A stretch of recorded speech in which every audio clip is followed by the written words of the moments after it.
대통령 내외가 눈물을 흘린 데는 네. 동지였으니까 그런 것도 있지만 사적으로도 두 분이 그런 북받치는 감정이 있었어요. 변호사가 된 이후에 네.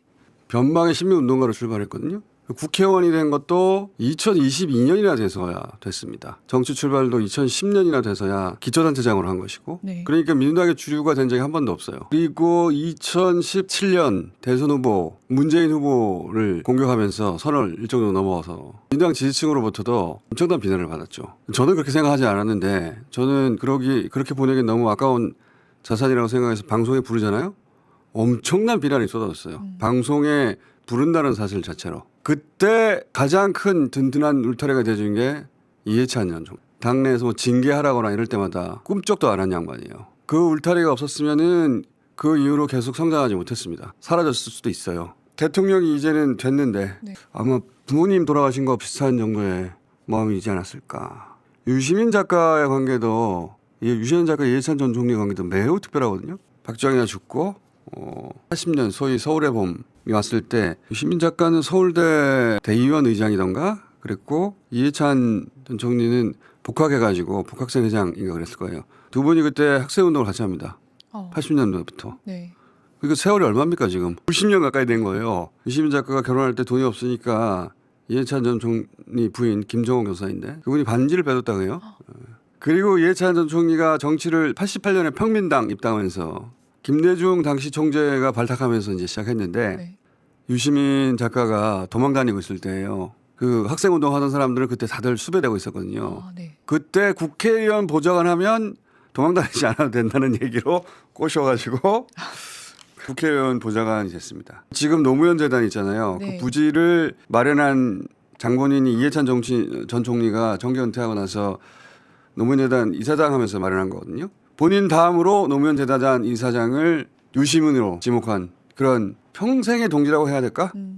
이재명 대통령 국무회의를 보면 그래서 앞으로 정책 방향, 국가 운영 원리가 보입니다. 주식 투자하는 분들은 그래서 국무회의를 챙겨봐야 됩니다. 네. 아, 이리로 가는구나. 그냥 있는 그대로 다 사실대로 말하기 때문에 이 딴 거 신문 볼 필요 없어요. 한 번 걸러진 걸 볼 게 아니라 직접 대통령이 말하는 걸 네. 보시고 대통령이 최전선에 있어요. 주식 투자하신 분들은 국무회의를 보십시오. 생리대 보니까 결론적으로는 생산 원가 문제가 아니고 유통 비용이 너무 비싸다고 보고서상으로는 유통 비용이 50%라네. 네. 이게 지금 문제가 좀 네. 좀 그래요, 그죠? 네. 유통 구조 개혁도 주로 농수산물 관련돼서만 얘기를 했는데 농산물이 한 5-60% 된다고 유통 비용이 생리대도 50%라고 해서 제가 네, 놀랐어요. 맞습니다. 네. 구조적인 문제가 좀 있어 보입니다. 유통 구조 개혁도 전체 산업 개혁 과제로 해야 될 것 같아요. 이 대통령은 이 구조적 문제에 관심이 많아요. 구조는 저절로 만들어진 게 아니라 인위적인 거거든요. 한 번 그렇게 만들어지면 지속적인 거거든요. 고치긴 어려워요. 그래서. 근데 고치면은 근본적인 해결책이 되죠. 항상 구조 문제를 얘기합니다. 야간 진압 가능한 헬기를 도입했다고요? 야간에 화사원을 확인할 수 있는 헬기가 이제 3대에서 5대로 늘어났고요. 옛날에 또 있었어요? 네, 있었습니다. 그전에는 투입을 안 했던 것 같아요. 보니까. 못했습니다. 근데 그 이유가? 훈련이 안 돼 있었고 훈련 때문에? 거의 야간에 헬기 운영은 장님이 운전하는 거랑 똑같다라고 그러니까 하시더라고요. 5대를 야간에 투입하는 거예요? 아니면 3대는 놔두고 2대만 야간에 투입하는 거예요? 5대를 투입할 수 있게 됐습니다. 훈련은 다 돼 있어요? 훈련을 지금 계속 하고 있습니다. 야간 투입 가능한 헬기 사놓고 안 썼다는 얘기잖아요. 지금 처음 알았는데 잘 준비해서 야간 진압도 많이 활성화하십시오. 네, 혼신의 힘을 다하겠습니다. 저기서 빈틈을 찾아내죠. 5대가 됐어요? 알겠어요 하고 넘어가야 되는데 그런데 그동안은 그러면 세대 잘 썼냐. 그동안은 세대를 안 쓴 거예요. 특사경 문제가 거론됐는데 특사경 들어봤어요? 전 광복절기 특사 생각. 강북절 특사. 특사경이라고. 일반적으로 접하는 경찰은 일반 사법 경찰이 와요. 근데 이제 특별한 전문 분야 예를 들어서 식품위생 네. 일반 경찰이 식품위생에 대해서 모르잖아요. 환경, 그리고 뭐 금융 이런 거는 해당 분야 전문 지식을 가진 공무원에게 수사권을 줍니다. 그 사람들만 정확한 내용을 파악할 수 있으니까. 그런 사람을 특별 사법 경찰 특사경이라고 하는 거예요. 네. 근데 이제 일반 경찰은 경찰청 소속이잖아요. 네. 이 공무원들은 각 부처 혹은 자기가 속한 지자체 소속이긴 한데 지금 수사를 할 땐 검사의 지휘를 받거든요. 근데 이제 수사 기소를 분리하려고 하잖아요. 네. 그러면 이 특사경도 검사가 아니라 각 지자체나 부처의 지휘를 받도록 해야 하는 거 아니냐?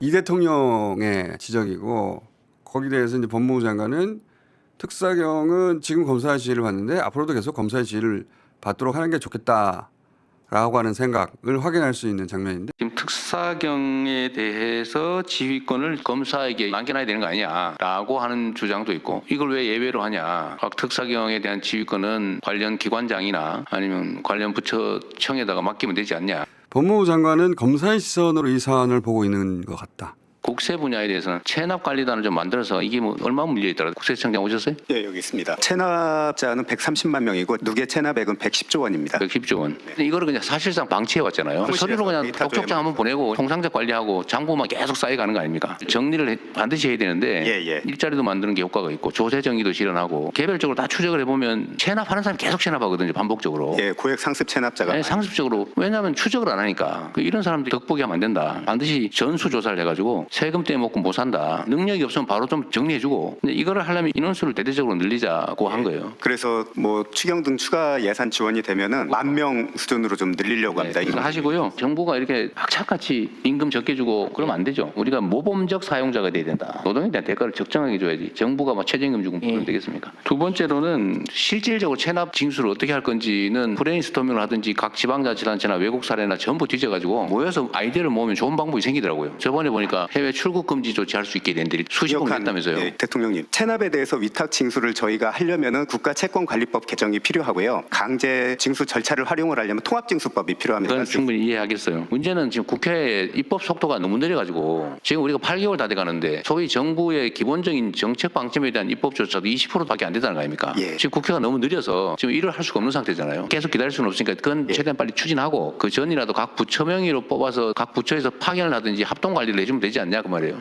그거보다는 국가채권관리법을 개정을 해서 아이, 참 저희가 말을 하는 게 더 무슨. 빠를 것 같습니다. 지금 얘기하잖아요. 국회가 지금 너무 느려서 그냥 지금부터 시작하시라고요. 그 2월달에 된다는 보장이 없잖아요. 행정은 속도가 중요한데 기다리면 안 돼요. 저기서 포인트는 기다리면 안 된다는 거예요. 공무원들이라는 건 원래 마인드가 모든 게 완비되고 내가 다칠 위험이 없고 그때까지 가만히 있다가 나서지 말고 그러면 움직이는 그게 생리고